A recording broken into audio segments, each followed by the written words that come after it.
So, this is my thoughts on Marcus Aurelius' meditations. First of all, we have to acknowledge the fact that obviously this guy did not intend for this to ever be read by anyone other than himself. And that's apparent. There's a lot of kind of clunky language. Obviously, again, this is a translation, so we can't entirely say with 100% certainty that this is, exactly what he was trying to say in the way that he was trying to say it. Maybe, the language he wrote it in had better ways of compartmentalizing things so that you knew all the things that he was referring to at some point in time. I'm not sure. All that being said, the things that matter in this type of text, this type of work, are the ideas.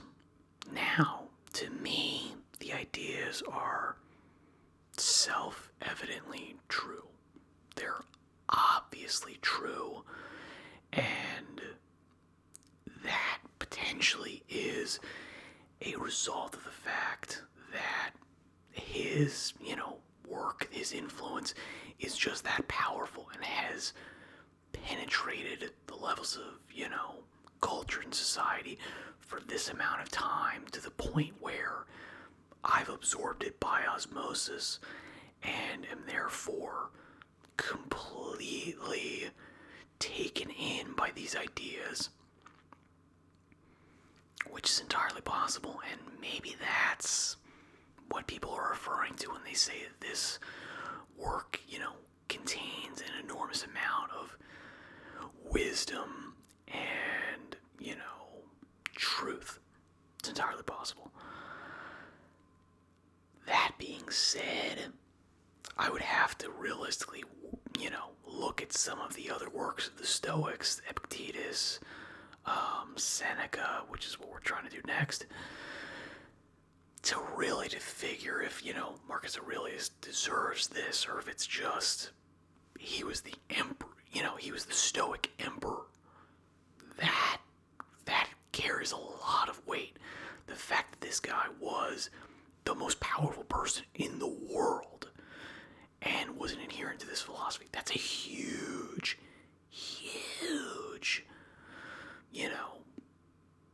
what do we want to call it? Gain for that, philosophy. I mean, that's a huge plus. It's an advantage. That's a real strong point you can, fight on. Yeah. So, all that being said, the only thing that really counts are the ideas. As far as I can tell, or at least the things that struck me, the ideas are, again, it kind of comes down to, alright, there's either two possibilities. This is all that we are. We're atoms, we're material, we're, stardust that just randomly came together for nothing and no reason. Or, this is not all that we are. There is something more to us. There is a higher, a superior, reality, dimension, if you want to use physical terms, that informs who we are, what we are, and how we act in the world. Now, the fun thing about his work is basically, it doesn't matter. Either we're, material existences, and that's all that we are, everything around us, everything that we can see and experience and all this kind of stuff is just, atoms, electrons, so on and so forth, just particles drifting in the universe. But if that's the case, our consciousness, our intelligence, that's not material. That's immaterial. That belongs to something else.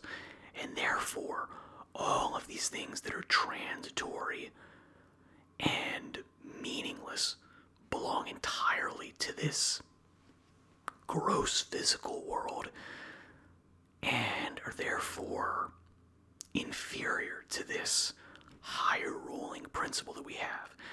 And therefore, the thing that we need to concentrate on is this higher ruling principle, this reason. That is the thing that makes us what we are, and that's what we need to concentrate on. If, however, there is higher reality, providence, God, whatever you want to call it, that has animated us, and therefore there is a purpose to our being.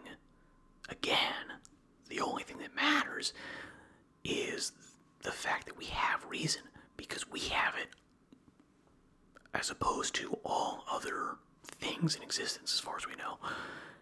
And therefore, that's the thing that gives us our purpose, is our reason, our higher principles, our higher ruling platonic ideals, these types of things. Yeah, these reasons, these are the things that separate us, and that's what gives us our purpose. So again, whether we are randomly assembled flotsam and jetsam in the effluence of nothingness, or we were put here for a reason with a purpose by some greater intelligence, and I tend to be perfectly honest, I tend to agree with Marcus Aurelius here. That is the case. We are here for a reason, and there is a higher purpose for us, being here in the manner that we are. That's what counts. That's the part that actually should inform what we are, who we are, and what we do. Now, all of that is unfortunately subject to this gross physical world, and we have these urges, we have these, just bodily realities, which are, if I pinch my skin, ow, that kind of hurts, right? Yeah. Now, the Stoic principle there is, this doesn't hurt. My body hurts. Me, my ruling principle, the part that counts, can ignore that. This, it doesn't hurt. And this is the same and true for all things in life. It only hurts if you allow it to hurt, if you form the opinion that it hurts. Because the part of you that actually matters is not subject to this, is not subject to these bodily functions and urges and so on and so forth. You are better than that. You are superior to that. And realistically, again, I would agree with this. You are part of something that's better. That ruling principle of yours, that is not only yours, it's part of the universal reason. You are a facet of it that is pushing out into this three-dimensional reality, and your life in this one small, shrouded, shadowed, insignificant, facet of your particular reality is there to find that small pinhole focus.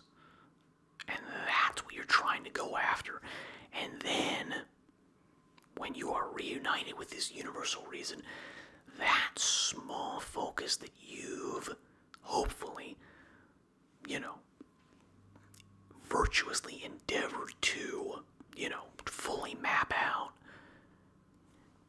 allows your universal self to really fully encapsulate, fully know or understand the universe, that they're in. Again, this is sort of outside of the scope of what we're talking about, but let's say we're three-dimensional beings. Let's say we're talking about a sixth-dimensional being. we're basically trying to, help that sixth dimensional being understand the seventh and eighth dimensional space.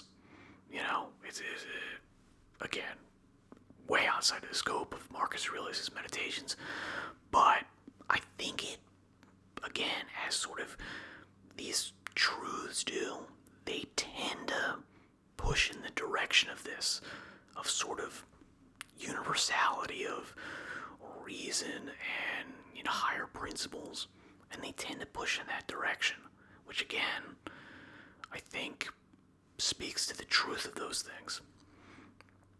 Now, what else can we say? Now, again, the sort of stoicism that comes from these ideas is the idea that, fame, fortune, glory, all of these ephemeral, temporal pursuits are meaningless.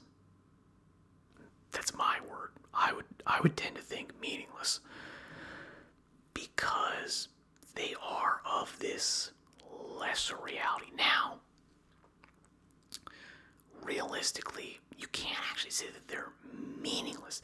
They have meaning, but they only have meaning in as much as you are shaped by them. Your reason is further built out by fame and glory and just whatever, I went for a walk today.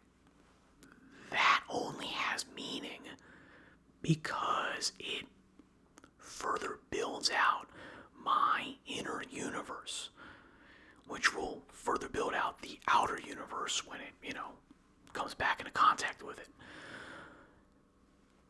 All that being said, you do need to recognize it for what it is. It's not actually imminently important. It's important as an afterthought. Or if you're focusing purely on bodily, physical, these types of things, materialistic things, it's only important in that realm. It's not important, to the full universality of nature. It's only important in that small segment that plenty of people, Marcus Aurelius perhaps included, would say it's not really meaningful to all of us, in that larger sense. Alright, so all of that being said, what can we take away from this work? Again, no matter where we're at, whether you think this is it, this is all we are, that, we're cells and molecules and atoms and quanta, or we're all those things, but also something more, something part of something that, put us here for a reason, and we have that purpose imbued in us from our inception. You have to acknowledge that reason and consciousness is separate, and it is something that is special. Now, I know that some scientific materialists would argue that point. The reason they would argue that point is because they think it's a new idea. They think they've discovered something new. They haven't. That's a very old idea.